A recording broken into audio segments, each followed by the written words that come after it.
vyombo vya kupikia jikoni. Ramogi wadhi nyime kod weche mamoko bende kawang'e motende kod mago mag neno ni ochwal chiemo. Jodak e gwenge ma Dadacha, Basa, Ire Saboru, Sericho kaachiel kod Gubatu e kaunti ma Isiolo mane oyudo masira kaluwore kod oula sani koro ni kod mor bang' jolweny ma KDF chako chenro mar kone gi chiemo kowuok kuom tend kaunti.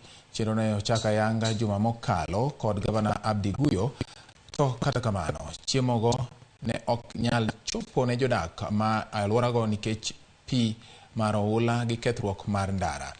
Apisa maduong' mar kaunti ma ochung'ne chenro mag chiwo kony Hassan Abdullahi olero ni jodak e gwenge ma Madacha, Basa ibiro mi thuolo ma okwongo mar yudo chiemo go, kawacho ni gweng'no ema ne oyudo masira maduong' mokel kod pi oula. Households which is for the Dutch Basa, we are lifting for 626 households.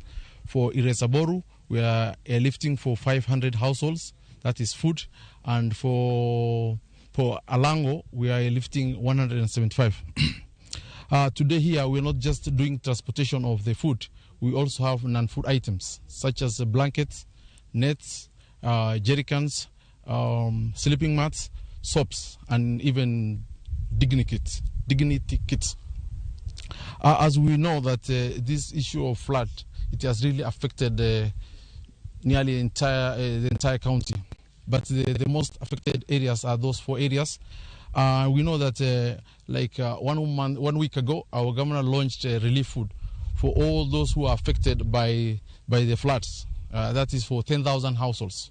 But that was just a start. Our people have really suffered, but today, by the evening, I think they'll be happy. The drugs, and also we have drugs, we have antibiotics, we have painkillers, we have all items which are needed for emergency. I think going forward, we are going to rescue our people today.